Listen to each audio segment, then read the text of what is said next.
In 2017, the European Bank for Reconstruction and Development invested in Poland over 700 million euros.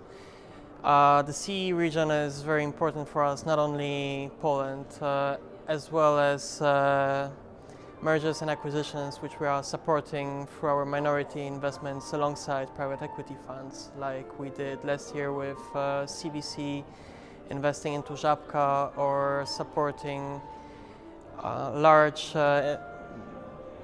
global funds entering the Polish markets with the Allegro transaction in late 2016.